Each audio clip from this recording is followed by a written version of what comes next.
안녕하십니까. 오늘도 참 좋은 날입니다. 어느 개척교회 옆에 술집이 하나 들어오게 되었습니다. 이 술집은 이제 밤마다 시끄러운 소리로 아주 떠들썩했고 교회는 늘 그 시끄러운 소리 때문에 시달려야만 했습니다. 그러다가 견디다 못한 그 교인들이 모여서 대책을 논의하게 되었습니다. 술집이 안 돼서 이곳을 멀리 떠나도록 기도하자는 것이었습니다. 교인들은 특별 기도회를 열고 술집이 장사가 잘 안 돼서 떠나거나 아니면 문을 닫도록 해달라고 밤낮으로 부르짖어 기도하기 시작했습니다. 그런데 놀라운 사실은 기도를 시작하면서 술집은 점점 손님들의 발길이 끊어지고 매상이 오르지 않아 결국 문을 닫을 지경에 이르게 되었습니다. 이때 어디로부터인가 이 소식을 듣게 된 술집 주인이 화가 나서 교회의 목사를 상대로 손해배상 청구 소송을 하게 되었습니다. 당신들이 기도를 해서 장사에 엄청난 타격을 입혔고 이제 이에 대해서 손해배상을 하라는 것이었습니다. 드디어 이제 이 개척교회 목사는 법정에 서게 되었습니다. 술집 주인은 계속 똑같은 주장을 폈고 목사님은 세상에 기도한다고 가게가 망하다니 그건 말도 안 되는 이야기라고 반대 주장을 펼치게 되었습니다. 재판장은 이 어려운 문제를 아주 심각하게 검토하다가 결국 이런 판결을 내렸답니다. 술집 주인은 믿음이 좋고 개척교회 목사는 믿음이 없는 사람이다. 그리고 이것은 하나님께도 책임이 있으니 손해배상은 하나님께 받으라고 그렇게 판결했다는 것입니다. 참으로 우스운 사건이 아닐 수가 없는 겁니다. 오늘 본문에는 이런 말씀이 소개됩니다. 어떤 사람은 말하기를 너는 믿음이 있고 나는 행함이 있으니 행함이 없는 내 믿음을 내게 보이라. 나는 행함으로 내 믿음을 내게 보이리라. 한마디로 이야기해서 이것은 우리 그리스도인들의 진정한 믿음이 무엇인가에 대한 명쾌한 대답을 요구하고 있는 말씀입니다. 이런 말씀이 전해지게 된 동기는 당시 초대교회의 성도들이 여러 가지 어려운 많은 핍박과 환난을 당하고 뿔뿔이 흩어지게 되었을 때 또 스데반 집사나 야고보의 그 순교 사건이 일어나고 제자 베드로도 투옥을 당하고 이때 많은 유대인들의 박해가 아주 거세게 일어났을 때 성도들은 이런 어려운 상황을 맞이하여 점점 더 위축되어 가기 시작했습니다. 한편으로는 그리스도를 배반하고 믿음을 포기하는 성도들까지 생겨나게 되었던 겁니다. 그런데 사실 그들은 믿음이 무엇인지 이미 배워서 잘 알고는 있었지만 막상 이렇게 어렵고 힘든 문제들이 감당하기 어려울 정도로 갑자기 불어닥치자 그들로서도 어떻게 해야 할지 아주 막막한 상태에 있었던 것입니다. 그래서 제자 베드로는 그 성도들을 위로하고 또 그들에게 용기를 북돋아 주기 위해서 우리 그리스도인이 믿음으로 산다는 것은 과연 어떤 것인지를 구체적으로 설명하기에 이르렀던 것입니다. 우리가 말하고 있는 이 믿음이란 한마디로 이야기해서 그리스도인이 세상을 살아가는 데 있어서 요구되는 근본적인 원리를 가리키는 말입니다. 그래서 성경은 믿음이 없이는 하나님을 기쁘시게 할 수 없다고 분명하고 아주 단호하게 선언하고 있는 겁니다.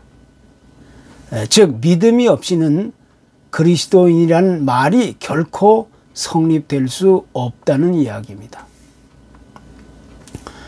신약의 히브리서 11장을 보면 많은 사람들의 믿음의 이야기를 자세하게 소개하고 있습니다. 그들은 오직 믿음이라는 한 가지 사실에 의지하여 자신들의 삶의 그 전체를 변화시켜 가고 또 바꾸어 갔다는 사실을 강조하고 있습니다. 믿음 때문에 고향과 친척을 떠난 사람이 있고, 믿음 때문에 자기 아들을 하나님께 바친 사람이 있고, 믿음 때문에 부귀영화를 포기하고 고난의 길을 선택한 사람, 또 믿음 때문에 작은 군대를 가지고 적과 맞서 싸운 사람이 있는가 하면 믿음 하나 때문에 고난을 받고 죽음을 선택한 사람 등등의 여러 많은 사람들이 소개되고 있습니다.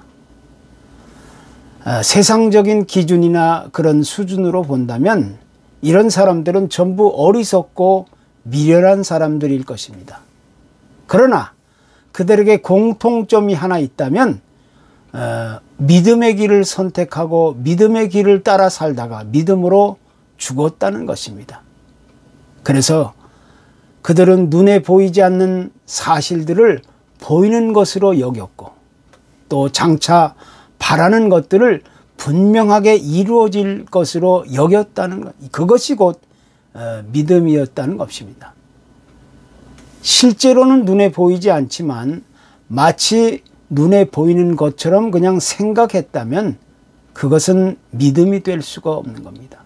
그것은 단지 긍정적인 생각 혹은 개인의 신념이라고 이야기할 수가 있습니다. 특히 우리가 살아가고 있는 이 시대는 무엇보다 눈에 보이고 나타나는 현상을 중요시하고 있는 그런 세상입니다.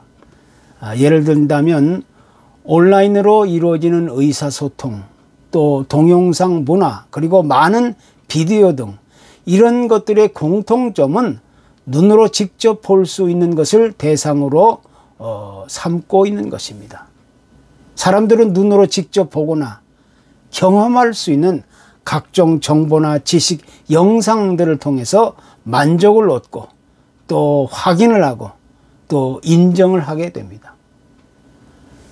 그러나 믿음이란 지금 당장에는 내 눈에 보이지 않고 실제하지도 않지만 눈으로 볼 수 있고 경험할 수 있고 실제하는 것으로 믿고 의지하고 인정하는 것이 되는 겁니다.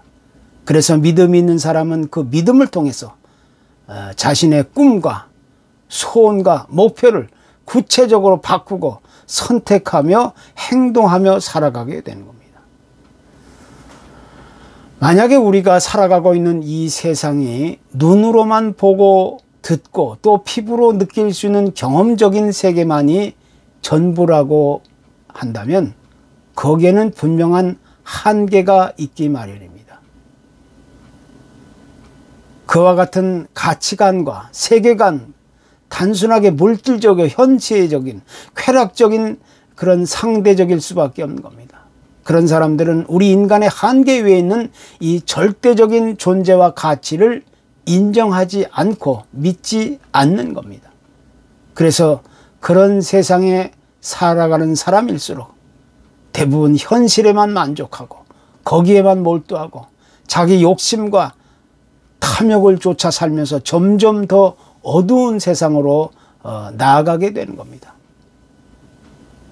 그러나 우리 그리스도인은 결코 이 세상이 전부라고 생각하지 않는 것입니다. 이 세상에서 눈에 보이는 상황이나 환경이나 여건이나 조건이나 문제가 있을지라도 거기에 얽매이지 않고 또 세상에 깊이 빠지거나 휩싸여 흔들리지 않고 영향받지 않고, 그렇다고 해서 이 세상을 멀리하고 무시하고 부정하는 것이 아닙니다.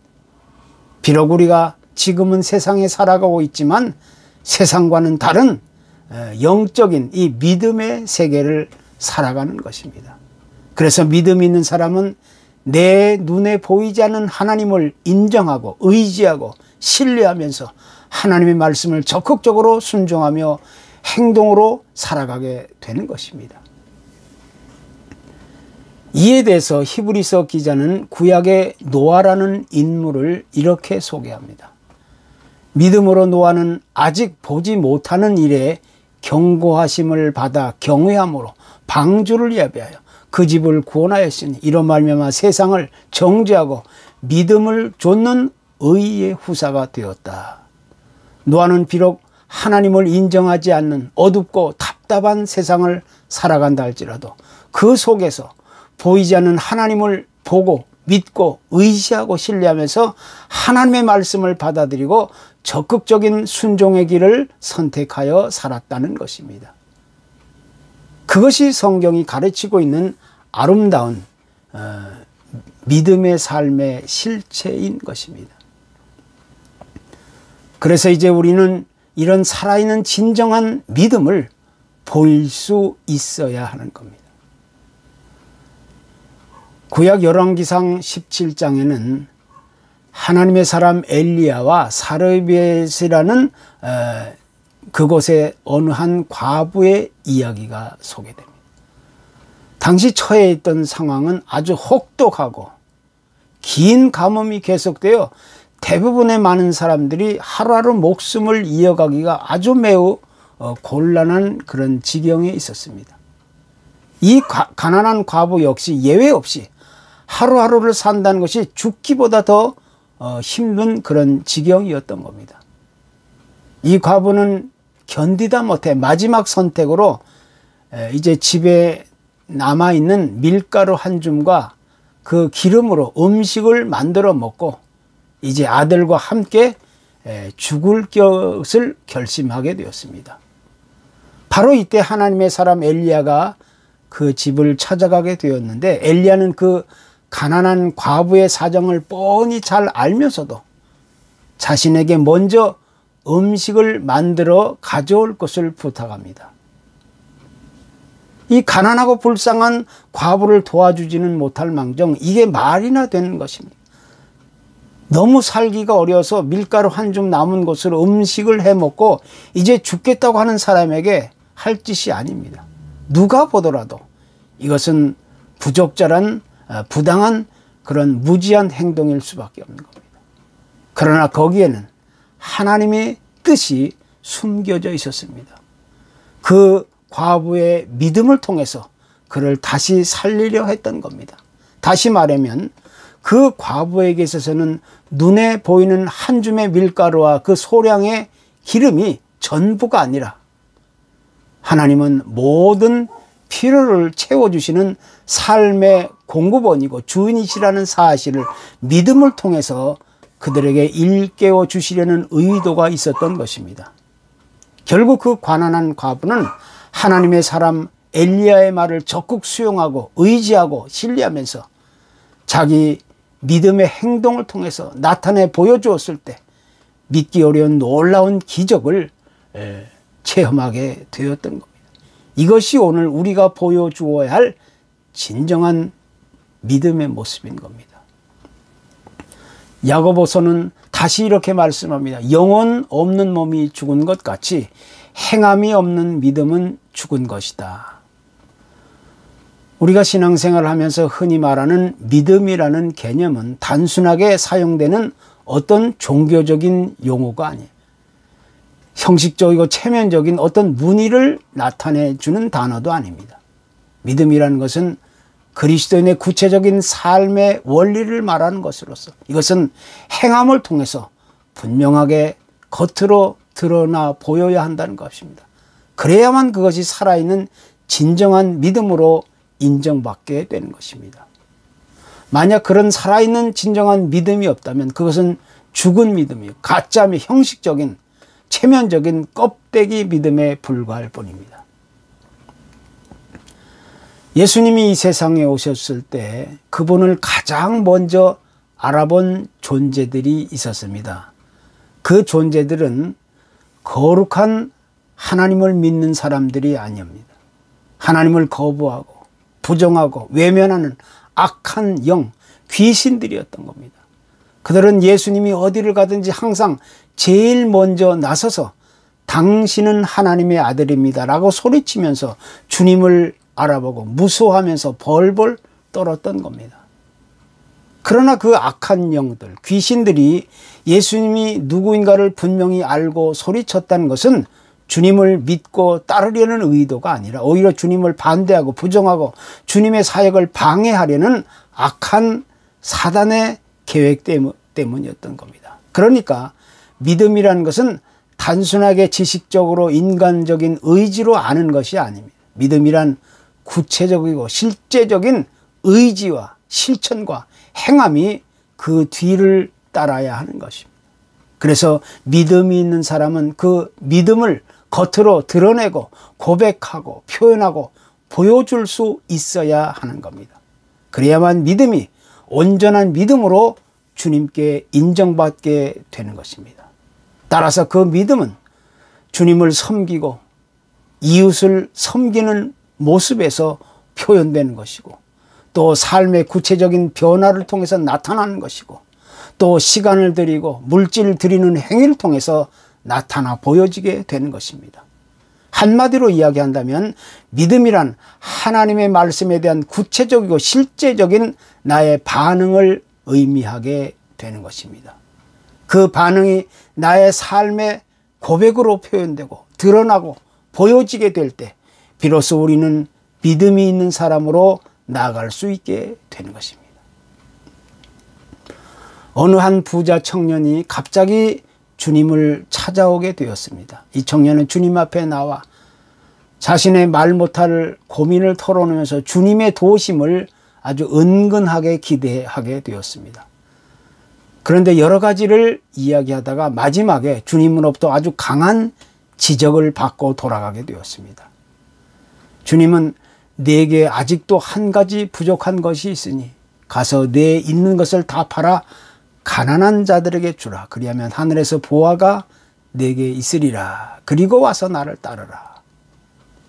이 청년은 혹을 때려왔다가 오히려 더 큰 혹을 가지고 가게 된 셈입니다. 참으로 안타까운 청년이었습니다.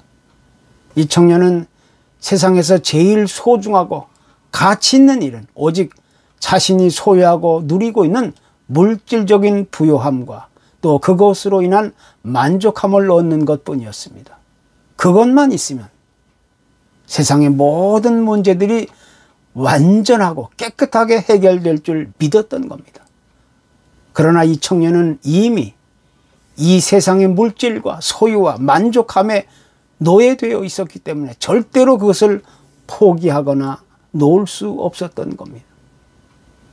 우리가 하나님 앞에 나와 예배하면서 나의 삶을 드리고 또 찬양을 드리고 기도를 드리고 헌금을 드리는 이런 행위는 단순하게 어떤 종교적이고 의식적이고 체면적인 행위가 결코 아닙니다. 이것은 한마디로 말하면 하나님의 말씀에 대한 구체적이고 실제적인 나의 반응을 고백하고 표현하는 살아있는 행위를 이야기하고 있는 겁니다. 그리고 이것은 나의 선택과 결단의 문제에 달려있는 것입니다. 그래서 이제 우리는 이와 같은 살아있는 행함이 있는 진실한 믿음을 나타내 보일 수 있어야 하는 겁니다. 믿음과 행함, 이것은 마치 동전의 앞면과 뒷면과 같은 것입니다. 이제 우리는 그 믿음을 겉으로 드러나는 행위로 나타내 보일 수 있어야 하는 겁니다. 그래야 건강하고 온전한 믿음의 사람으로 나설 수가 있게 되는 것입니다. 감사합니다.